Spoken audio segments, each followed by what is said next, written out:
Welcome to the Fusion Mastery course. In this lesson, we'll talk about working with file versions of a design.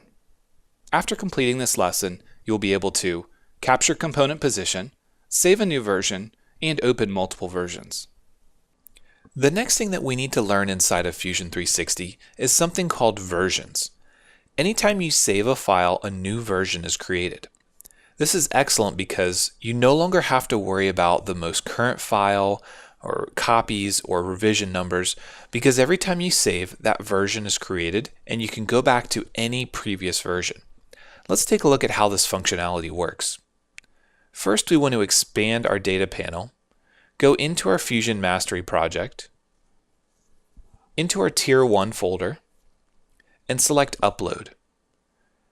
We want to navigate to the Fusion Mastery Lesson 3 dataset folder and select the handle file. We'll select Open and Upload, making sure that it's going into your Fusion Mastery folder and your Tier 1 subfolder. So you'll notice that the job status says complete.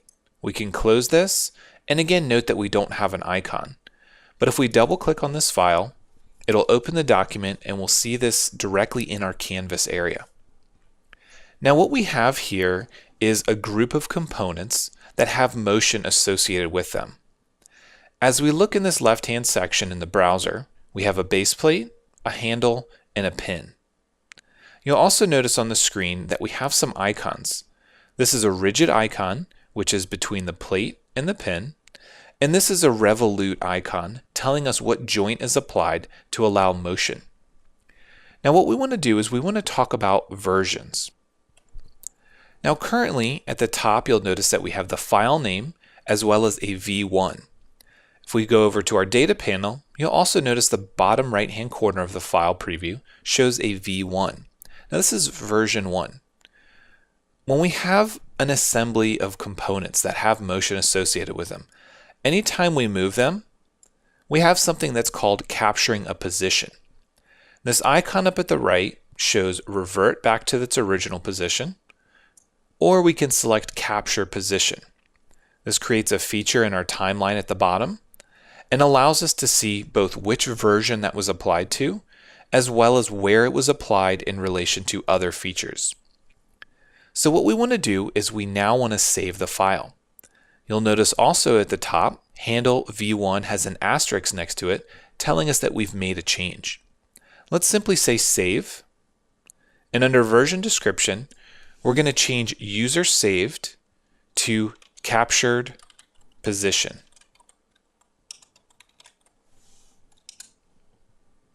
Now once we do that, let's take a look at the data panel. It's currently updating, and once it's completely updated, it'll show a V2 here. Now what I want to do is left click on the V2, and it gives me some information about this file. Now in this case it shows the two versions that we have. If it was used or had other files used in it, it would show those here, as well as a drawing.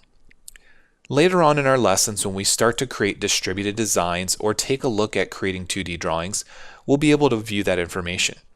But for right now, what's important is to note that we have two versions of our file. I also want to note when we hover the cursor over them, we get different icons on the right-hand side. Version 2 is currently open. Version 1 has a separate icon next to it called Promote. At any point in time, we can go back to an older version and promote it to be the most current. That's not what we want to do in this case, but it is an option that we'll explore later. The next thing I want to do is simply rotate the handle a bit more, capture another position, and save the file again. The version description we're going to call Final Position.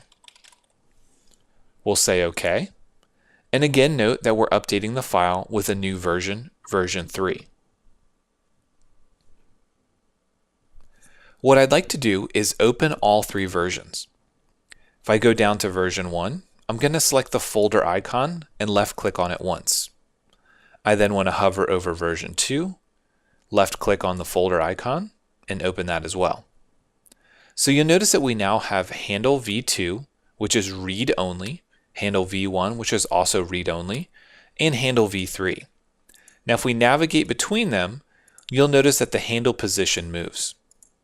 Now, of course, this is a very simplified case because we're only looking at rotating one component and then saving the file. But this is a great way for us to explore various options for changing geometry or creating multiple versions of components. Now, at this point in time, we have three versions.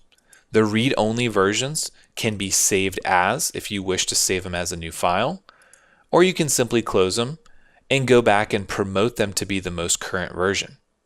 So take a quick note in the timeline. We have two capture position features. If I close version 3 and I promote version 1, you'll notice that it updates to a fourth version, and if we open the file and we take a look at our timeline, we no longer have our capture position features.